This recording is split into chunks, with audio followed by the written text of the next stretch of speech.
Total గా ఒకే ఒక concept తో ఎట్లా 1,00,000 కోట్లు మనం కొల్లగొట్టాలనే కాన్సెప్ట్ తోనే ఈ ప్రాజెక్టు చేశారు అనేదే ఆ కమిషన్ పూర్తి నివేదికలో ఇచ్చిందన్నది తమల ద్వారా గౌరవ సభ్యులకి రాష్ట్ర ప్రజలకు కూడా తెలియజేస్తున్న అధ్యక్ష.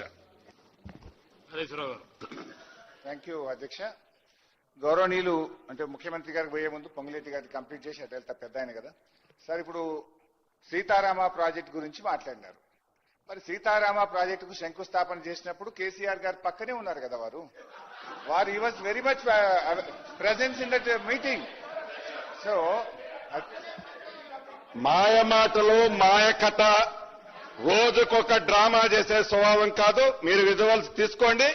మీరు సీతారామ ప్రాజెక్టు చేసేటప్పుడు మీ పార్టీలోనే నేను లేను. ఏం మాట్లాడుతున్నారు? మళ్లీ చెప్తున్నా, మీరు ఏ ప్రాజెక్టు కట్టినా మీరు గుండె మీద చేసుకొని గుండె మీద చేసుకొని చెప్పండి హరీష్ రావు గారు. ఏదైతే ఆనాటి ముఖ్యమంత్రి కేసీఆర్ గారు అక్కడ ఏదైతే ఆ కంప్యూటర్ ఆపరేటర్ చూపించే బొమ్మని గూగుల్ చూపించి మీరు డిజైన్లు చేశారే తప్ప తెలంగాణ ప్రజల కష్టాలు తెలంగాణ ప్రజల సొత్తుని కాపాడాలనే ఉద్దేశంగా మీరు కూడా మాట్లాడే ఆ రోజు అవకాశం మీకే లేదు.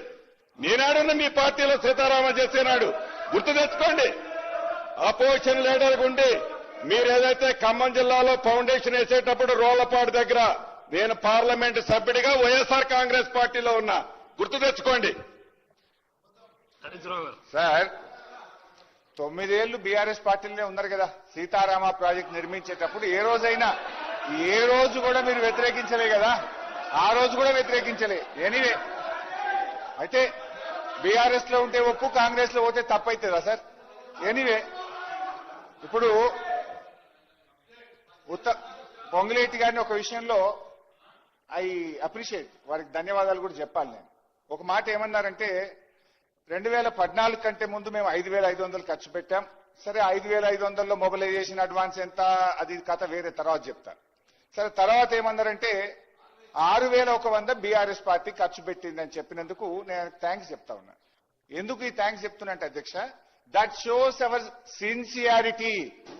అంటే మేము 2014 జూన్ 2 అధికారంలో వచ్చిన తర్వాత 7-8 నెలల పాటు యథావిధిగా ప్రాణహితను కట్టాలని అన్ని ప్రయత్నాలు చేశాము, ప్రాజెక్టును కొనసాగించాము.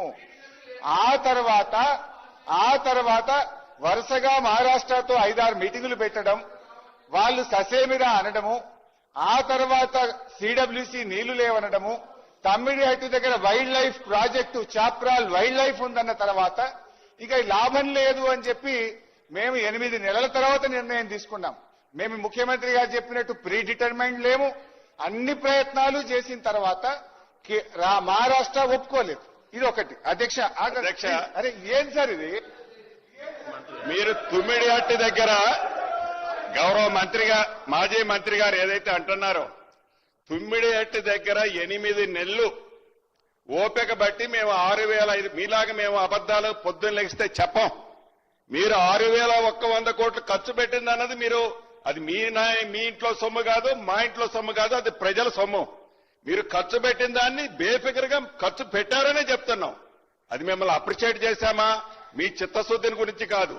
అంత ఖర్చు పెట్టిన మీరు ఆ ప్రాజెక్టుని వైండప్ చేసేటప్పుడు సుమారు 11,000 కోట్లు పైగా ఖర్చు పెట్టాం కదా, ఎందుకని మీకు ఆలోచన రాలేదనేది కూడా నేను మరొక్కసారి కూడా వారిని అడుగుతున్నా.